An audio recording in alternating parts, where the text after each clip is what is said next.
so today I'll be reviewing the Kryolan foundation along with the other Kryolan products that I have. I've got a lot of requests and I will see to all the requests.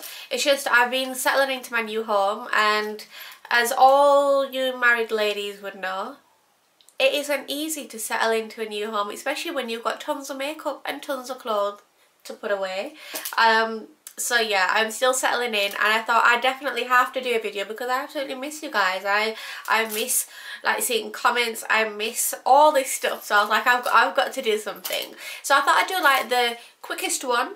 I'm actually wanting to do a hair tutorial, and I'll actually post an image of the hair tutorial that I'm going to do at the end of this video, so you guys will see what it's all about. I will be using hair extensions as well, but yeah, right now I'm going to discuss the Kryolan products. So a few ladies have been asking me, how do you apply the Kryolan foundation? So it's a TV stick foundation, I think that's what it's called. My the lettering and everything is off this tube. I mean, there's a sticker here but you can't see anything on it, so the lettering and everything is off it. It tends to have, and I don't know if the tubes have changed as well, because what I did was I bought a ton load and kept it in a really cool place so it doesn't go off or anything. It's not been opened, so I don't know if the packaging have changed recently or what. So the foundation I particularly would normally use, if I was to ever use a Kryolan foundation, I think is FS27. I'll put the exact one below. Again, I do not know if all the packaging numbers have changed or anything like that. I know somebody did actually ask me before and I told them what my number was and they weren't able to find it, so I don't know if things have changed. It is a guessing game when it comes to the Kryolan sticks, just because a lot of them I found they had like a pink tone or like a peachy tone, and for ladies with a yellowy tone it's harder to get matched up, so that's why I'd always go with a shade that's a bit lighter and then powder it up so it matches much better, so it's like closer. So the tone that I have right now, this is G165, and this is my to-go-to foundation when I want that extra coverage under my eyes, because you can use this as your concealers as well. Most likely when you use this as your foundation you will not need to use a concealer as long as you correct and you use this properly. You will not need to use a, got something on my trousers, you will not need to use a concealer. This for my skin tone, so all you ladies who are like my similar skin tone, it's really good as a highlighter. I'll do it on the back of my hand so you can see how light it is. That's me going up and down, so that's 2 strokes. Normally I just go like this and blend it in and it works perfectly.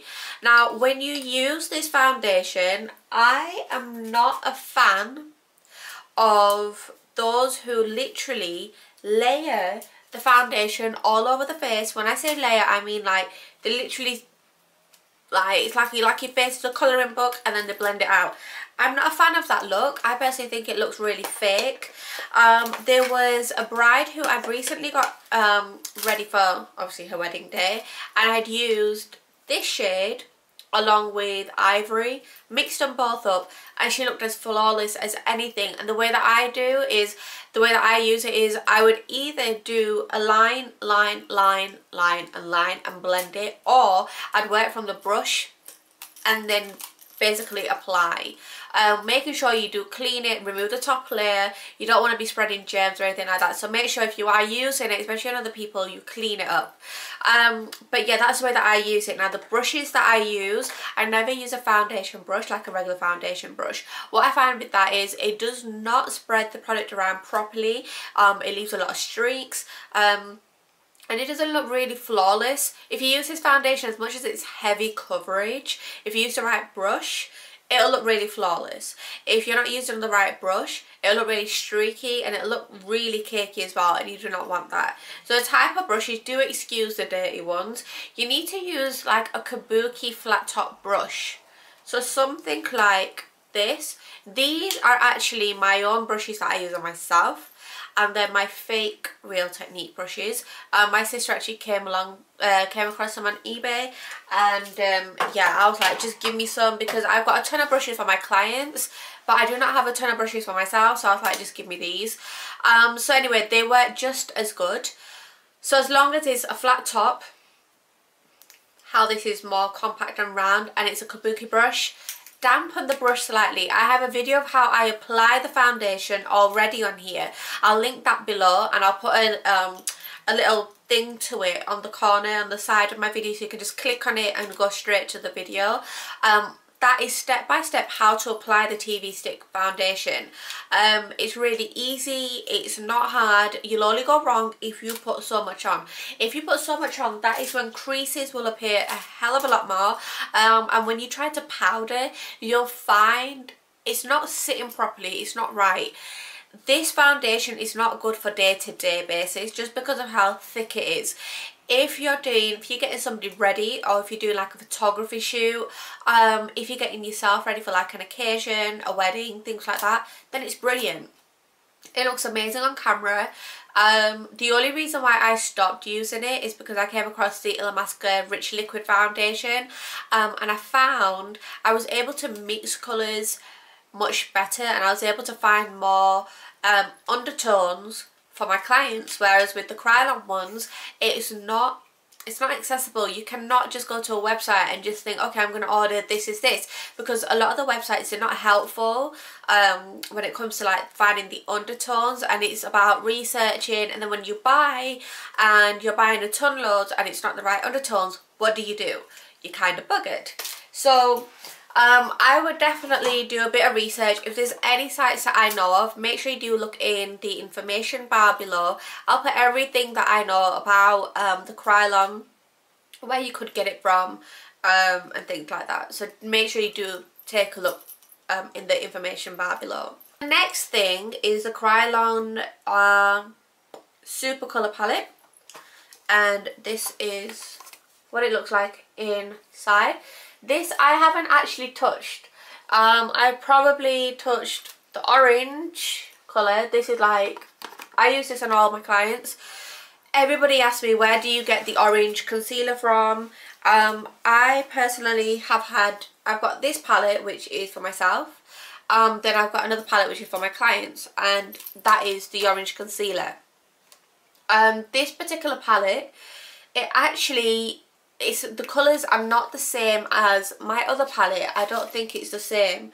They've got a few different shades, and the shades aren't exactly, yeah, it's not FS27, sorry. FS27 is actually a darker shade. Must be FS29, my shade, but like I said, I'll find the exact shade and I'll put it in the description bar below. These you can use as your foundations as well. But these I would probably use like when it's really cold and it's like winter time. I'd use these. The TV stick foundation, that, me personally, I can wear that throughout the whole year. It's fine. I have no problems with that.